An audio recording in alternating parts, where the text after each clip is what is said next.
मेरे द्वारा लिखित पुस्तकें आपको क्यों पढ़ना जरूरी है,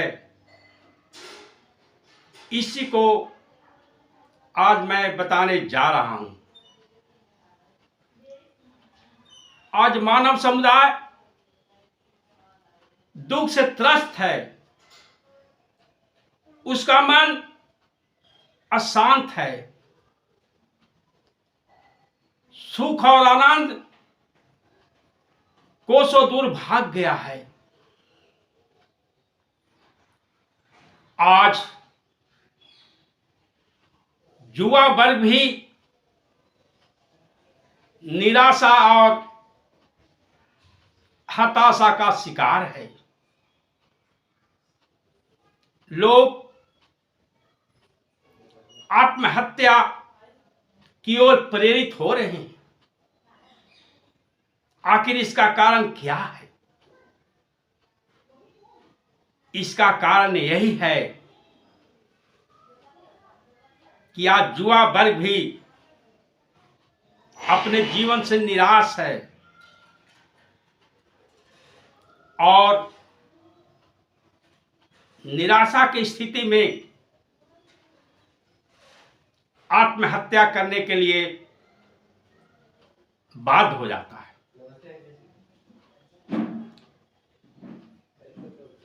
जीवन में सुख और आनंद कैसे हो, पूरा जीवन आनंदित कैसे रहे, इसी के मद्देनजर मैंने कुछ पुस्तकें की रचना की है, जिसमें मुख्य है आनंदित जीवन की राहें। पहली किताब मेरी प्रकाशन हुई है, उसका नाम है आनंदित जीवन की राहें। दूसरी किताब जो प्रकाशित हुई है, उसका नाम है महाभारत की महागाथा।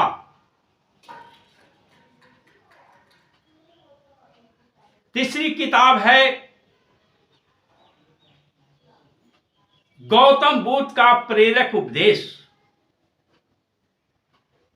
जो अभी प्रकाशाधीन है। बहुत जल्द ही वह भी प्रकाशित हो जाएगा। अगली किताब है आखिर सद्गुरु क्यों। प्रत्येक मानव को सद्गुरु की क्या आवश्यकता है,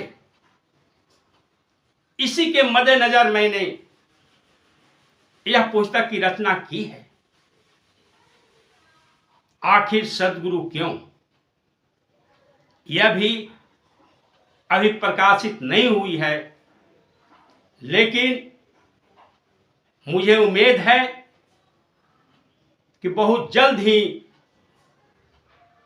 बाजार में उपलब्ध हो जाएगा। ऑनलाइन मंगाने के लिए अमेज़न पर उपलब्ध हो जाएगा।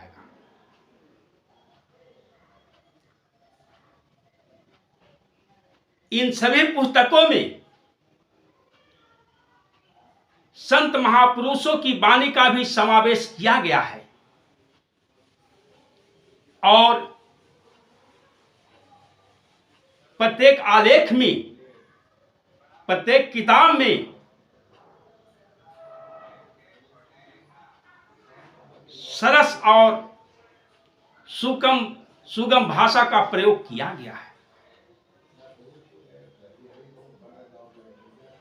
जिससे साधारण से साधारण आदमी भी समझ सके। इसलिए आप सबों से मेरा निवेदन है कि मेरे द्वारा लिखित सभी पुस्तकों को जरूर पढ़ें। इसलिए मैं कहता हूं, इन पुस्तकों को पढ़ना है जरूरी, इन पुस्तकों को पढ़ना है जरूरी, दुकान से खरीद कर घर लाना है जरूरी, अपने भी पढ़ना औरों को भी पढ़ाना है जरूरी, परिवार बच्चों को संस्कारित करना है जरूरी। जब तक अच्छी किताबें को बच्चे नहीं पढ़ेंगे, युवा वर्ग नहीं पढ़ेंगे, उनके अंदर सुसंस्कार कभी आ ही नहीं सकता है। इसी के मद्देनजर मानव का आत्म कल्याण कैसे हो, ज्ञान कैसे हो, इसी के मद्देनजर मैंने सभी पुस्तकें की रचना की है। अब मैं प्रत्येक पुस्तक को अलग अलग ढंग से आपके सामने प्रस्तुत करता हूं। सबसे पहले है, जो बाजार में उपलब्ध है, वह पुस्तक है आनंदित जीवन की राह।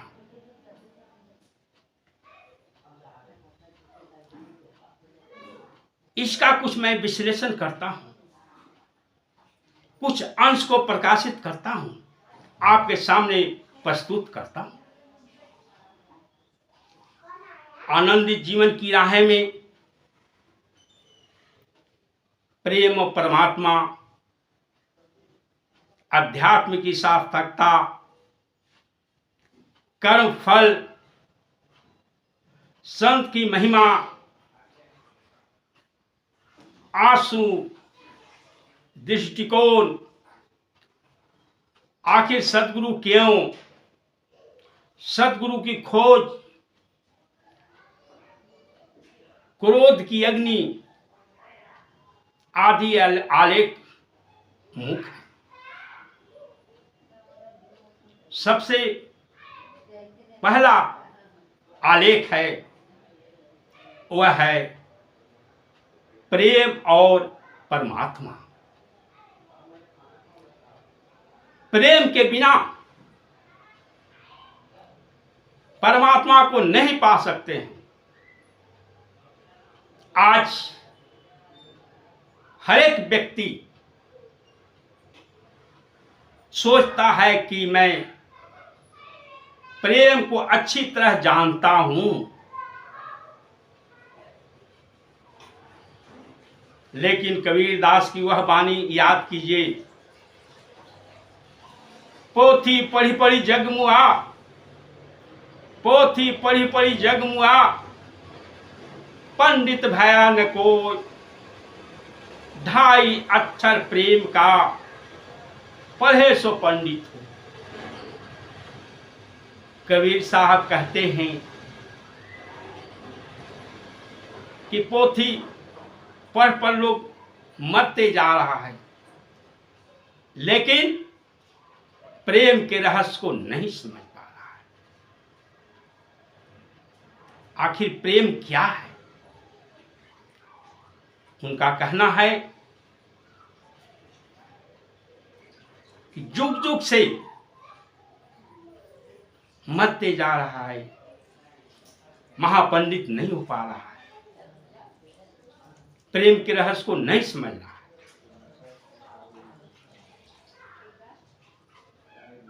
क्यों? क्योंकि वह अंदर की वस्तु है, वह बाहर की नहीं है। पोथी पत्रा,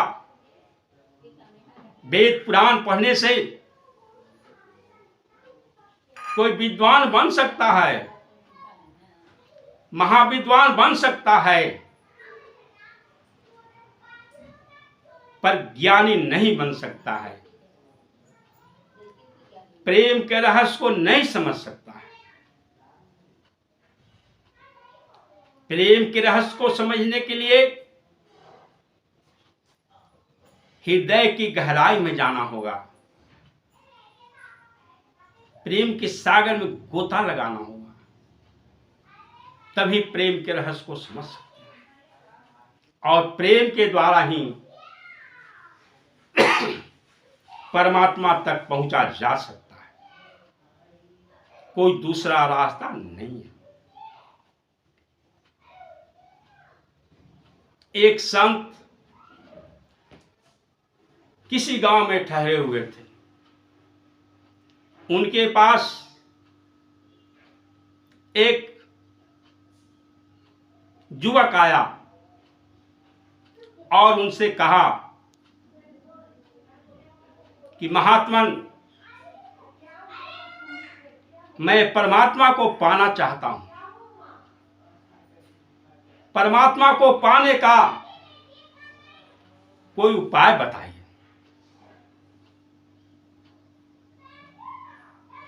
संत ने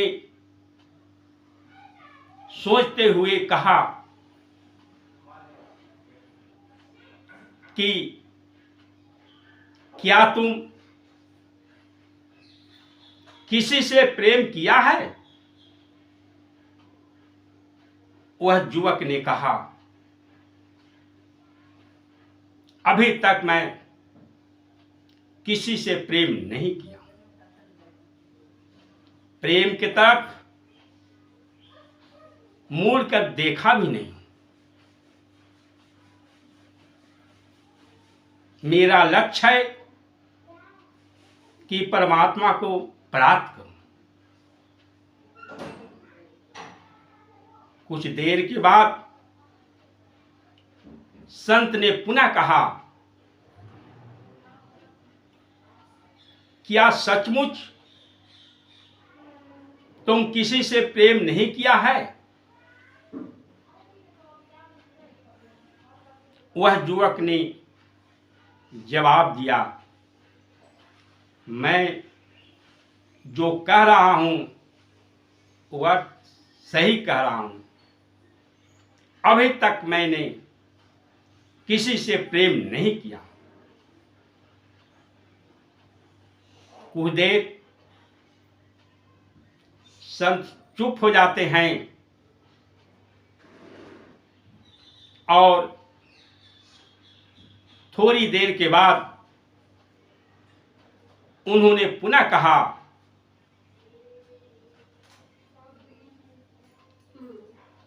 थोड़ा सोच कर बताओ कि थोड़ा बहुत भी किसी से प्रेम किया है अथवा नहीं।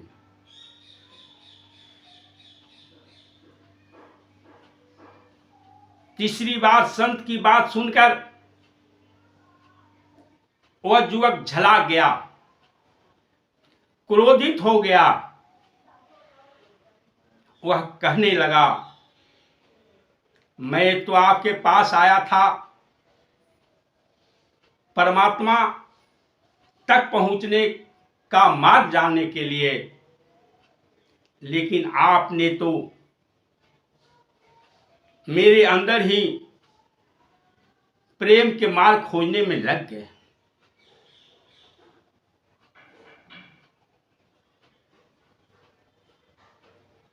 तब संत ने कहा कि जाओ दूसरी तरफ परमात्मा की खोज करो,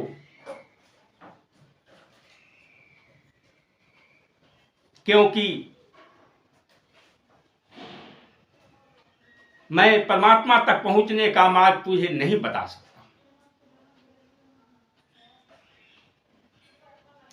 क्योंकि जब तुम्हारे अंदर प्रेम का बीज ही नहीं है तो उसे कैसे विकसित किया जा सकता है? और परमात्मा तक पहुंचने के लिए थोड़ा बहुत भी प्रेम होना जरूरी था। इसलिए जाओ, अनंत जाओ और परमात्मा के बारे में पता लगाओ। अगर तुम्हारे अंदर थोड़ा भी प्रेम दृष्टिगोचर होता, किसी से प्रेम किया होता, तो उसको बड़ा किया जा सकता था। लेकिन जब तुम्हारे अंदर प्रेम का बीज ही नहीं है, तो उसमें अंकुरन कैसे होगा, वृक्ष कैसे तैयार होगा।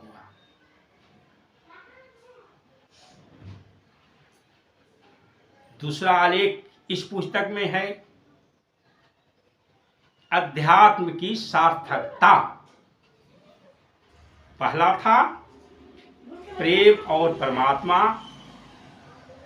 दूसरा है अध्यात्म की सार्थकता।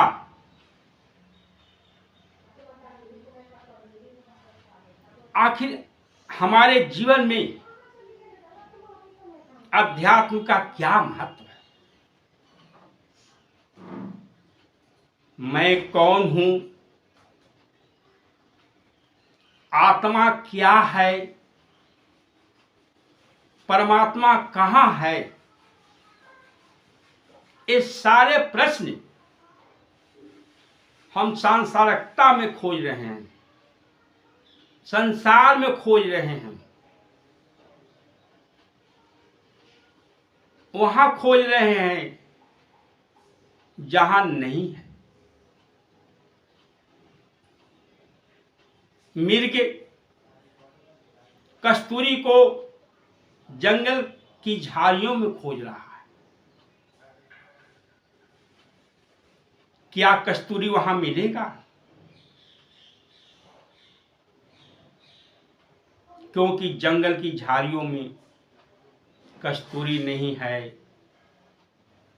बल्कि उसी के पास है।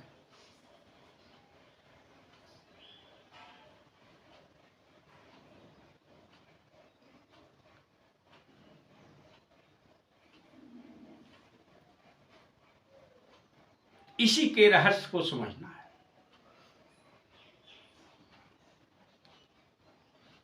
जो चीज जहां रहेगा वहीं मिलेगा।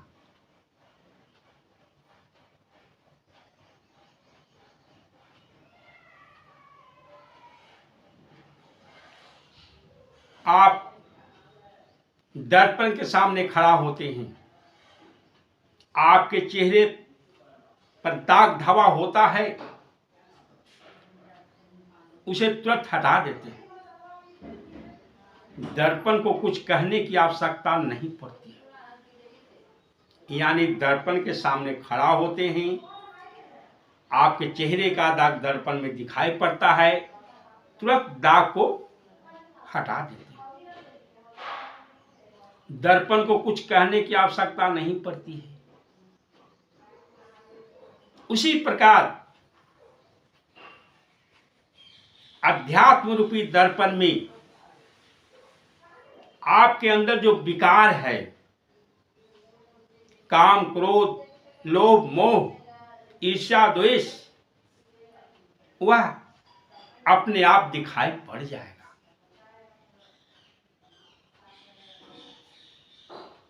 लेकिन कब? जब अध्यात्म रूपी दर्पण के सामने खड़ा होंगे तब।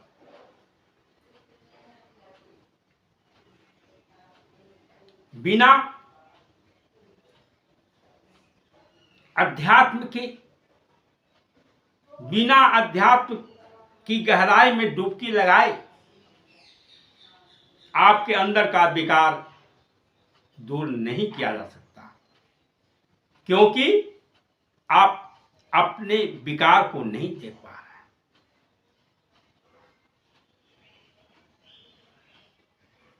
एक राजा था,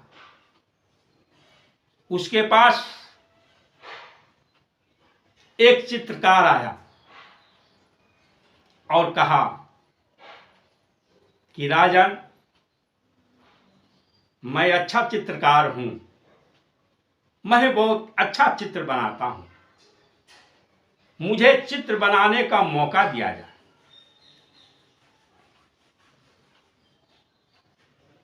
राजा दरबार में बैठे हुए थे।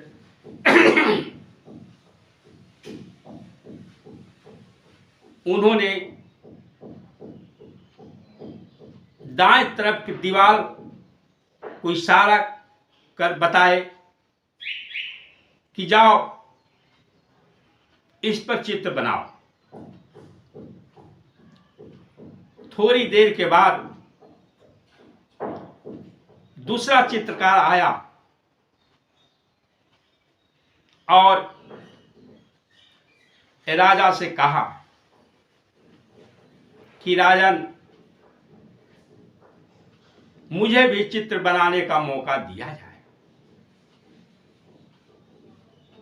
राजा दूसरे तरफ यानी बाएं दीवार पर चित्र बनाने का इशारा कर दिए।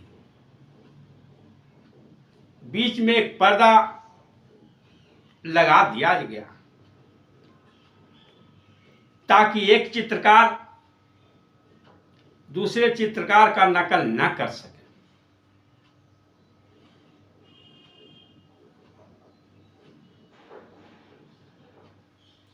एक घंटा के बाद दोनों चित्रकार राजा के पास आए और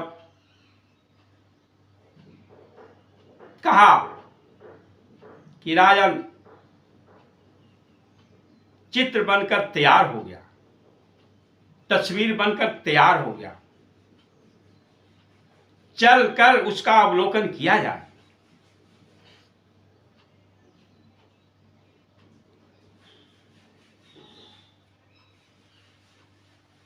राजा सिंहासन से उठते हैं और दाएं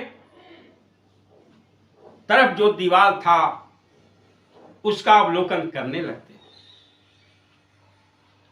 उन्होंने देखा चित्र बहुत खूबसूरत है, नदी, पहाड़ वगैरह, पेड़ पौधा का हूबहू चित्रण किया गया है। फिर राजा बाएं तरफ दीवार पर जाकर देखने लगते हैं। तब उन्होंने देखा कि दोनों दीवार पर बने चित्र में कोई भी भिन्नता नहीं है। एक दीवार पर जो बना हुआ चित्र था हूबहू उसी तरह का दूसरा दीवार पर भी चित्र बना हुआ था। राजा सोच में पड़ गया कि एक चित्रकार ने तो पेंटिंग करने की सामग्री की मांग की, दूसरा ने तो कुछ मांगा भी नहीं, लेकिन हूबहू चित्र एक तरह का बनकर तैयार है। वह दूसरा चित्रकार से पूछा कि तुमने कैसे चित्र बनाया, तुमने तो कोई सामग्री मांगा भी नहीं। दूसरा चित्रकार ने एक बड़ी बात कही। उसने कहा कि राजन, मैं कोई चित्र नहीं बनाया हूं, मैं केवल दीवार को घिस घिस कर साफ किया हूं, और जब दीवार दर्पण की तरह हो गया तो दूसरे दीवार पर जो बना हुआ चित्र था वह हूबहू दूसरे दीवार पर भी दृष्टिगोचर होने लगा। मतलब क्या हुआ? मतलब यह हुआ कि दिल रूपी दर्पण को साफ करने की जरूरत है, अपने हृदय को साफ करने की जरूरत है, अध्यात्म में डुबकी लगाने की जरूरत है। परमात्मा अपने आप आपके दिल रूपी दर्पण पर दिखाई पड़ने लगेंगे, दृष्टिगोचर होने लगेंगे। यह है अध्यात्म। हर लोग कहता है मैं कौन, मैं को जानता नहीं है। विवेकानंद वही प्रश्न को खोजने के लिए स्वामी श्री रामकृष्ण परमहंस के पास गए थे कि मैं कौन हूं। और आज हर एक आदमी कहता है कि मैं कौन हूं, मैं तो जानता हूं। जानता कुछ भी नहीं है लेकिन खूब जानता है। यही सबसे बड़ा दोष है।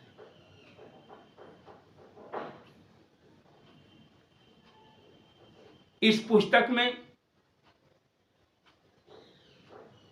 राजा भर्तृहरि का भी उल्लेख किया गया है। जब अध्यात्म की सार्थकता को उन्होंने समझा तो भोगी से योगी बन गए। राजा भर्तृहरि की कहानी हर आदमी जानता है, इसलिए उस पर डिटेल में नहीं जा रहा हूं। मेरी पुस्तक में दिखाया गया है। अगला शीर्षक है कर्म फल। प्रत्येक आदमी को, प्रत्येक मनुष्य को अपना कर्म फल भोगना पड़ता है।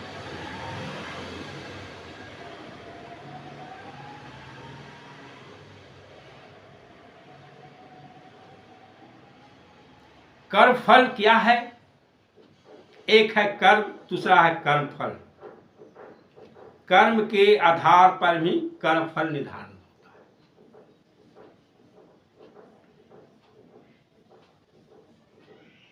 लेकिन हम कर्म को जानते ही नहीं हैं, क्रिया को ही कर्म कहते हैं।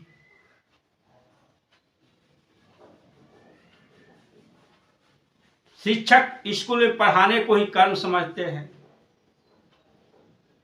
मजदूर खेत में काम करने को ही कर्म समझते हैं। फिर क्रिया और कर्म में क्या अंतर हुआ?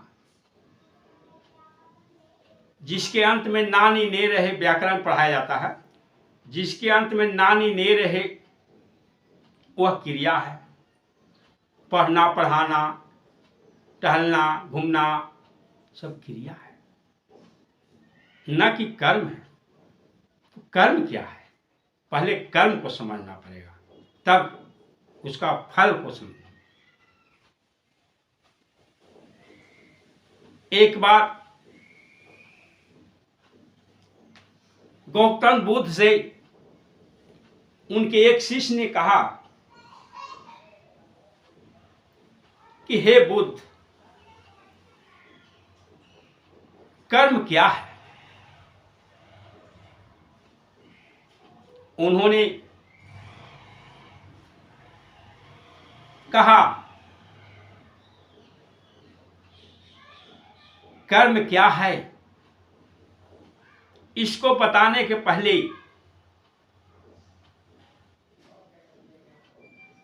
मैं एक कहानी सुनाना चाहता हूं।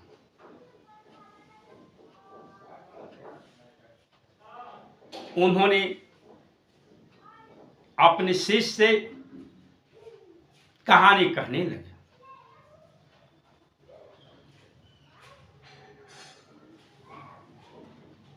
बुलंदशहर का एक राजा था। गौतम बुद्ध अपने शिष्य से कहानी सुना रहे हैं, बता रहे हैं कि बुलंदशहर का एक राजा था।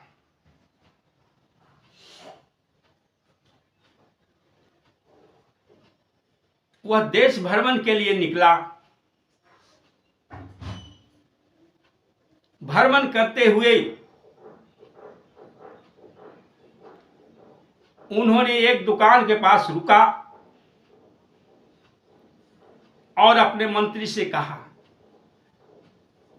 कि हे मंत्री, पता नहीं क्यों आज मुझे लग रहा है कि इस दुकानदार को कल के कल फांसी की सजा सुना दूं।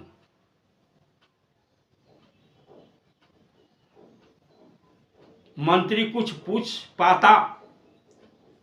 पूछने के लिए सोच रहा था कि ही उनकी रथ आगे बढ़ गई। राजा घूमते हुए, देश का भ्रमण करते हुए, अपने राज का भ्रमण करते हुए राजमहल लौट गए। लेकिन मंत्री के विचार में, मंत्री के मन में यह वाक्य गूंज रहा था कि आखिर राजा ने क्यों उस दुकानदार को फांसी देना चाहते थे। वह दूसरे दिन आम जनता के रूप में उस दुकानदार के पास आए और उससे उन्होंने कहा, भाई तुम्हारा क्या हाल चाल है?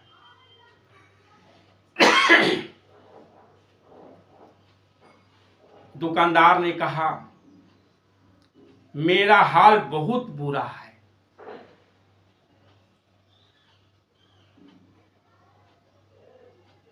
मेरे दुकान पर सभी लोग आते हैं। वह दुकानदार चंदन लकड़ी बेचने का काम करता था। उसने कहा कि मेरे दुकान पर सभी लोग आते हैं, लेकिन कोई चंदन खरीदता नहीं है, इसलिए मेरा बहुत बुरा हाल है। लेकिन इस आशा में दुकान खोलकर बैठा हूं कि एक न एक दिन राजा की मृत्यु होगी और मेरे दुकान से ढेर सारे चंदन की लकड़ियां खरीदी जाएगी। शायद उस समय से मेरा व्यापार ठीक ढंग से चलने लगे। मंत्री समझ गया कि यही नेगेटिव विचार, नकारात्मक विचार इसके मन में आया और राजा उसी समय इसको देखे तो राजा के मन में भी नेगेटिव विचार चला गया।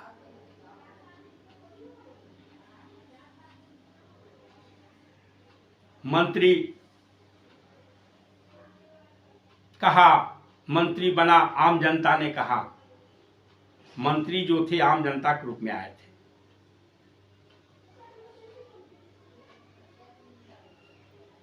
कि मैं कुछ चंदन की लकड़ी खरीदना चाहता हूं।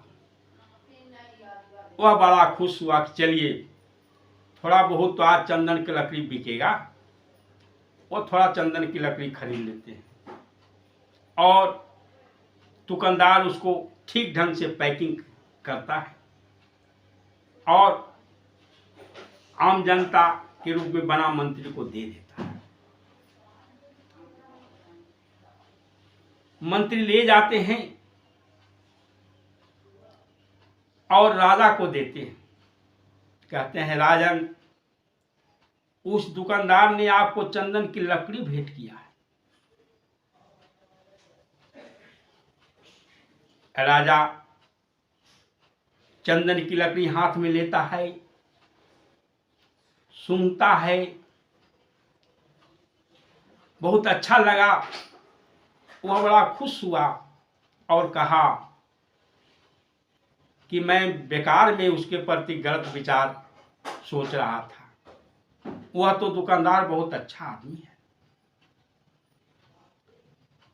वह चंदन लकड़ी के बदले राजा ने कुछ सोने के मुहरे मंत्री के माध्यम से उस दुकानदार को पहुंचा। मंत्री से कहा राजा ने कि जाओ उस दुकानदार को कुछ सोने के मोहरे दे दो। वह राजा मंत्री राजा से सोने के मोहरे लेकर वही आम जनता के रूप में दुकानदार के पास पहुंचता है और कहता है कि राजा ने तुम्हारे लिए सोने की मोहरे भेंट की है। वह दुकानदार सोने की मोहरे लेता है, बड़ा खुश होता है, मन ही मन पश्चाताप करता है कि मैं तो राजा के प्रति कितना गलत सोच रहा था, राजा तो बहुत दयालु है। यहीं पर बुद्ध भगवान कहानी समाप्त कर देते हैं और अपने शिष्य से पूछते हैं कि बताओ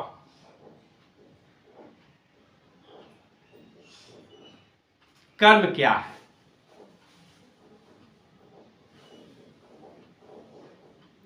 अपने शिष्यों ने उनके शिष्यों ने कुछ कुछ जवाब दिए।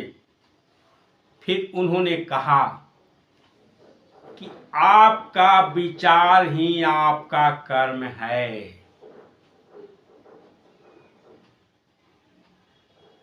आपके अंदर भावनात्मक विचार जो उत्पन्न होता है वही कर्म है।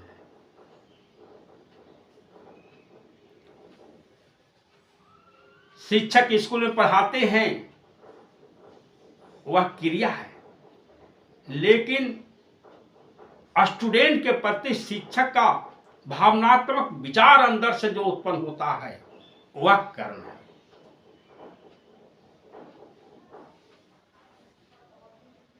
लेकिन कर्म फल भी बड़ा निराला है। कभी कर्म का फल तुरंत मिल जाता है, कभी कुछ देर लग जाता है, कभी वर्षों बाद मिलता है, कभी दूसरा जन्म में मिल जाता है। राजा दशरथ को कर्म फल कब मिला था? वह युवावस्था में थे। सरमर कुमार को शब्द भेदी बाण से मारे थे और उसका फल उसके माता पिता सरमन कुमार के माता पिता अपने पुत्र के वियोग में तरफ तरफ पर मरे थे और उसका फल राजा दशरथ को कब मिला? उसमें पुत्र भी नहीं हुआ था। पुत्र का जन्म हुआ, बड़ा हुआ और जब वनवास मिला राम को, तब पुत्र के वियोग में, क्योंकि श्रवण कुमार के माता पिता को पुत्र के वियोग में मरना पड़ा था, तो वह कर्म यहां पर आ गया और उनको कर्म का फल मिला।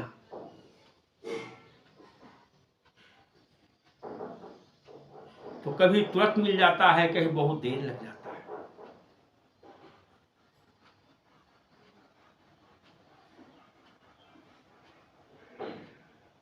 ऐसे लोग सोचते हैं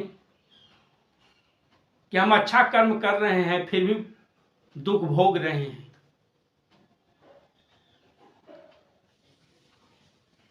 लेकिन ऐसी बात नहीं है। हो सकता है कि उसका कर्म पहले खराब रहा हो। एक उदाहरण के द्वारा मैं इसे बताना चाहता हूं।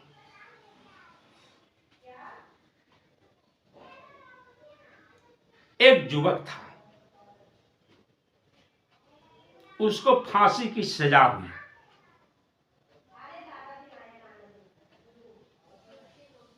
लेकिन जिस जज ने फांसी की सजा दिया था, वह अपनी आंखों से देखा था कि वह युवक निर्दोष है। हुआ ऐसा था कि एक दिन जज साहब अपने बालकोनी में बैठे हुए थे। ठीक उसी समय एक आदमी हाथ में छुरा लेकर किसी आदमी को खदेड़ रहा है मारने के लिए। खदेड़ते खदेड़ते उसे छुरा मारता है और वहां से फरार हो जाता है। ठीक उसी समय वह युवक वहां पर आ जाता है। वह कराहते हुए आदमी को देखकर उसके पेट से छुरा निकालता है। जज अपने बालकोनी से देख रहे हैं, छुरा निकालता है। उसी समय लोग वहां पर पहुंच जाते हैं और उस युवक को पकड़ के पुलिस के हवाले कर देते हैं। किस युवक को? जिसने छुरा निकाल रहा है। पुलिस ने हत्या के जुर्म में हत्या का केस चलाता है और उस युवक को फांसी की सजा होती है। और फांसी की सजा वही जज देते हैं जिन्होंने देखा था कि यह बिल्कुल ही निर्दोष है, यह स्व सहायता करने के लिए आगे बढ़ा था। फांसी की सजा तो दे दिए,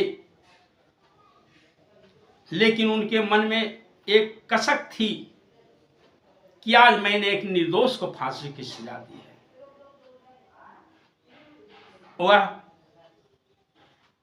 युवक के पास जाते हैं और कहते हैं, हे बालक, क्या उस आदमी को छुरा तुमने मारा था? वह कहता है, नहीं, मैंने नहीं मारा था, बल्कि किसी ने मारकर भाग गया था और मैं वह करा रहा था तो उसके पेट से मैं छुरा निकाला। उसी समय लोग वहां पर जुट गए और मुझे पकड़कर पुलिस के हवाले कर दिया। यही वाकया जज ने भी अपनी आंखों से देखे थे। फिर जज आगे पूछते हैं उस बालक से, अच्छा ये बताओ, किसके पहले कभी तुमने किसी की हत्या किया था? वह कहता है, हाँ, मैंने पहले हत्या किया था, लेकिन मैं पकड़ाया नहीं था। कोई कारणवश एक आदमी की हत्या किया था और वहां से फरार हो गया था। जज समझ गए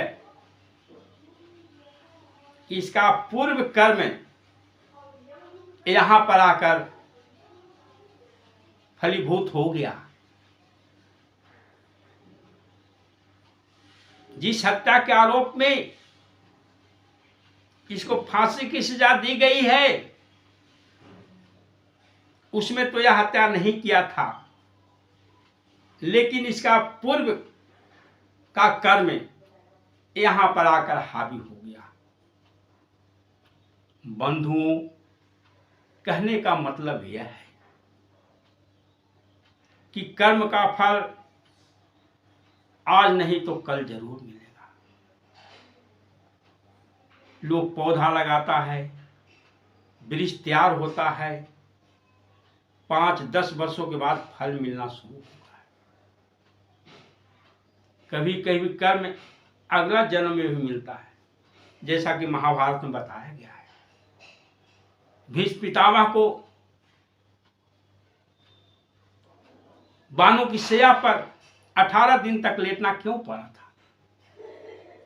क्योंकि अगले बहुत पहले जन्म में उन्होंने एक ऐसा कर्म किया था जिसके कारण एक सर्प को 18 दिन तक कांटों की वेदना में जीना पड़ा था। उसका फल कई जन्मों के बाद मिला।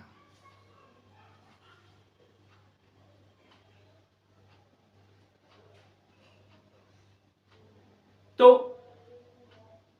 कर्म पीछा करता है और उसका फल मिल जाता है।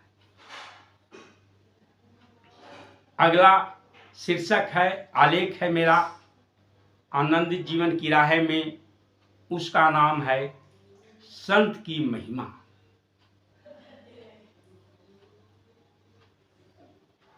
संत की महिमा कितनी बड़ी है, जिसको बताना बहुत कठिन है।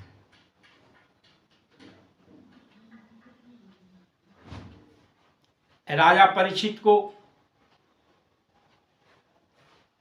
कृष्ण भगवान गर्भ में रक्षा किए थे अश्वत्थामा के ब्रह्मास्त्र से, लेकिन उन्होंने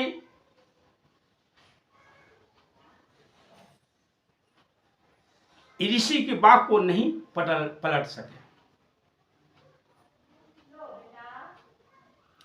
हुआ ऐसा कि राजा परीक्षित एक दिन जरासंध का मुकुट पहनकर जंगल में शिकार करने चला गया। भूख प्यास से तड़पने लगा, कहीं पानी दिखाई नहीं पड़ा।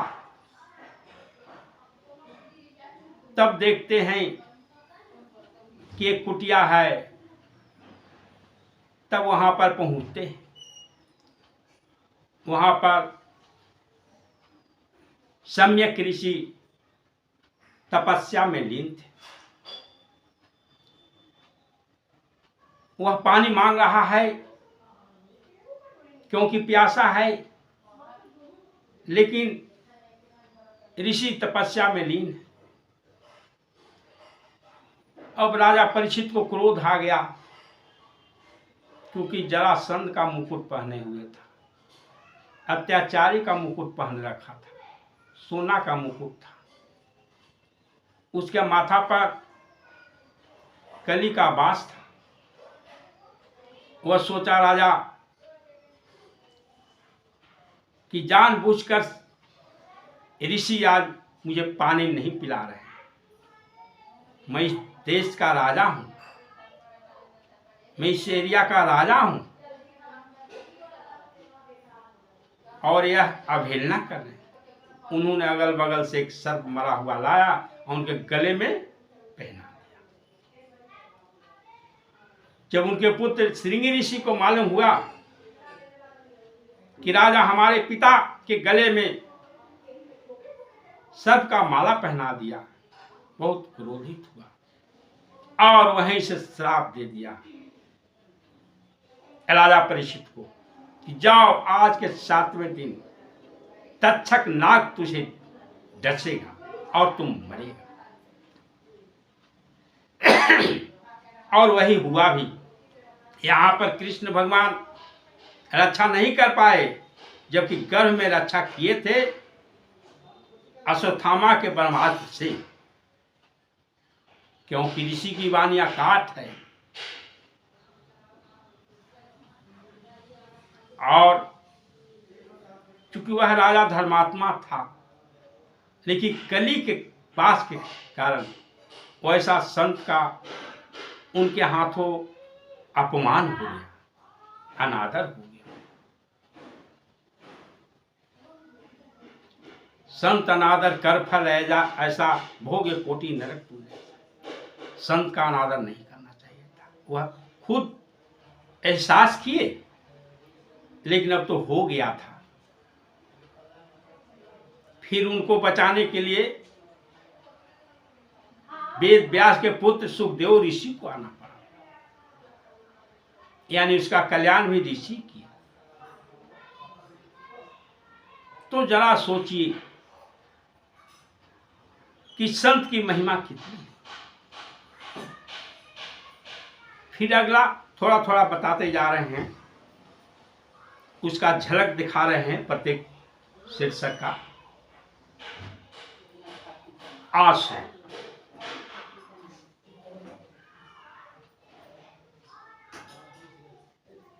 आदमी की आंखों से आंसू गिरते हैं,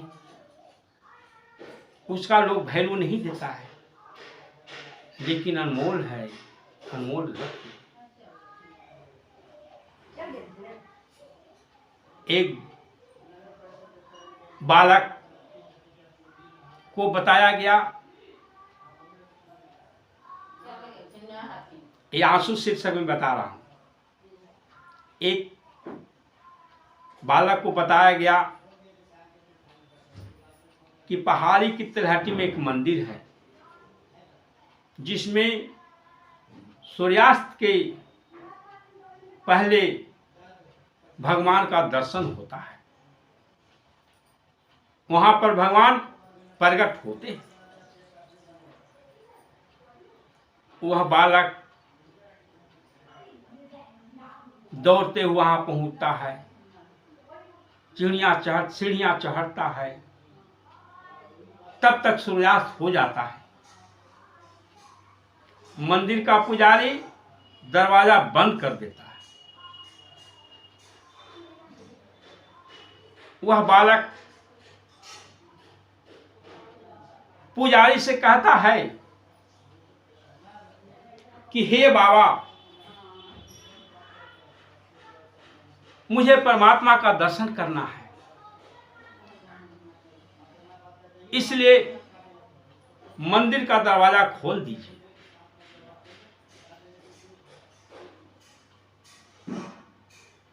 उस पुजारी ने कहा, नहीं, अब मंदिर का दरवाजा नहीं खुलेगा। वह बालक सीढ़िया पर बैठकर रोने लगा। उसकी आंखों से अविरल आंसू बहने लगे। यह देखकर पुजारी को बड़ा अफसोस हुआ। वह कहा कि हे बच्चा, दरवाजा खोलने के लिए तुम मुझे क्या देगा?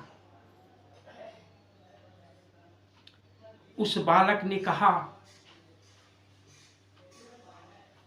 मेरे पास क्या है बाबा कि मैं आपको दूंगा। उस पुजारी ने कहा, तुम्हारे पास क्या नहीं है? तुम्हारे पास तो अनमोल रत्न है, आंसू है। क्या तुम मुझे आंसू दे सकता है? वह बालक तैयार हो जाता है। पुजारी उसकी आंखों से आंसू पोंछता है, दरवाजा खोल देता है। वह बालक अंदर जाता है तो देखता है साक्षात ब्रह्म ईश्वर खड़ा है, भगवान खड़ा है। वह गोद में उठाते हैं और कहते हैं, बच्चा, आंसू क्या किया? तुम्हारा आंसू पोंछने के लिए तो मैं यहां आया था। तो बंधुओं, यह आंसू नहीं है, यह परमात्मा के लिए बहाया गया अमृत की धार है। यह आंसू नहीं है, परमात्मा और भक्त का मिलने का आश्रय है। इसलिए संसार के लिए आंसू मत बहाओ, परमात्मा के लिए आंसू बहाओ, खुदा के लिए आंसू बहाओ।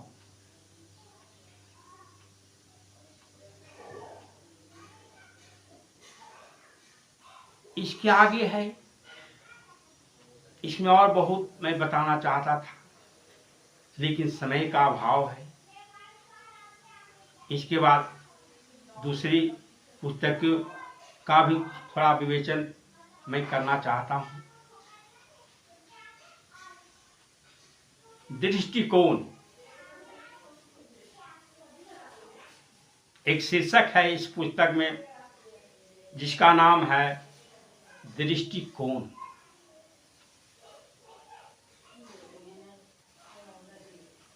सबका नजरिया अलग अलग होता है, सबका दृष्टिकोण अलग अलग होता है, सोचने का तरीका अलग अलग होता है। ऐसी पर खाला सारा खेल निर्भर करता है। आप जैसा सोचते हैं वैसा बन जाते हैं।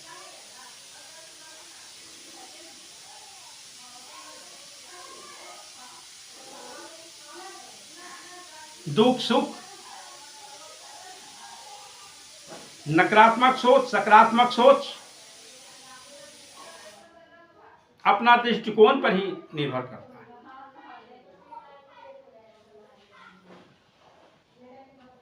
एक व्यापारी था, वह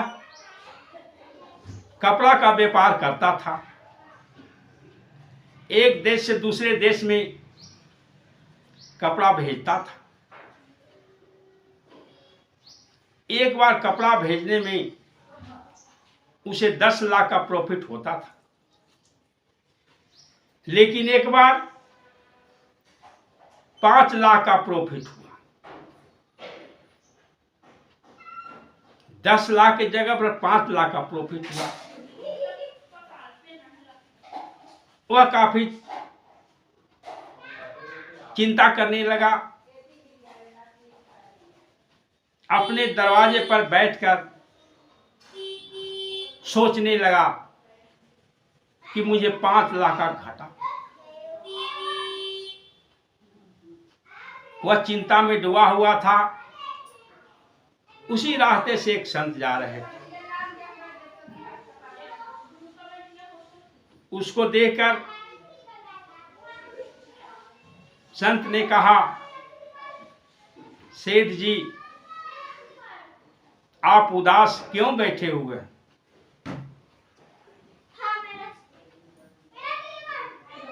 सेठ ने कहा, 5 लाख का घाटा हुआ है।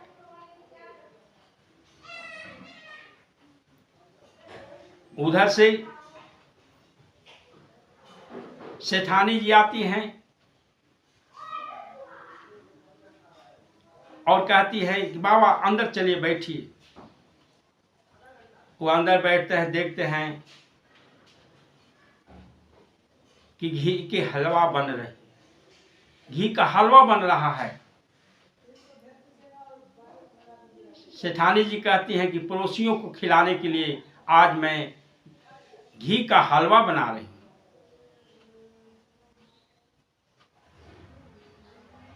क्योंकि आज हमारे पति देव को 5 लाख का प्रॉफिट हुआ है। जरा विचार कीजिए, परिस्थिति एक है, पति सोच रहा है कि घाटा हुआ है, पत्नी सोच रही है कि 5 लाख का प्रॉफिट हुआ है। पति दुखी है, पत्नी खुश है। महला वासियों के लिए घी के हलवा बना रही है। परिस्थिति एक है। केवल सोच का अंतर है, दृष्टिकोण का अंतर है। पति सोच रहा है कि 10 लाख का मुनाफा होना चाहिए था, 5 लाख का हुआ, यानी 5 लाख का घाटा हुआ। पत्नी सोच रही है कि 5 लाख कम नहीं है, इसमें से थोड़ा मोहल्ला वासियों के लिए थोड़ा बहुत खर्च भी किया जाए तो क्या फर्क पड़ जाएगा। एक परिस्थिति है, अक्सर देखा जाता है जब पति दुखी होता है तब पत्नी भी दुखी होती है, और जब पति खुश होता है तब पत्नी भी खुश होती है। लेकिन यहां पर विपरीत है। पति दुख के दरिया में डूबा हुआ है, पत्नी आनंद के सागर में गोता लगा रही है। केवल दृष्टिकोण का अंतर है, एक खुश है एक दुखी है। वातावरण ज्यों का त्यों है, उसमें तनिक भी अंतर नहीं है। इसी तरह इस पुस्तक में संतोष और आनंद, क्रोध की अग्नि, वैराग और अनेक आलेख दिए गए हैं, जिसमें ज्ञान का सराबोर है।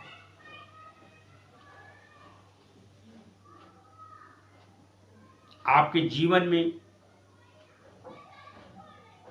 परिवर्तन लाने लायक है। इसलिए यह पुस्तक आप एक बार जरूर पढ़ें।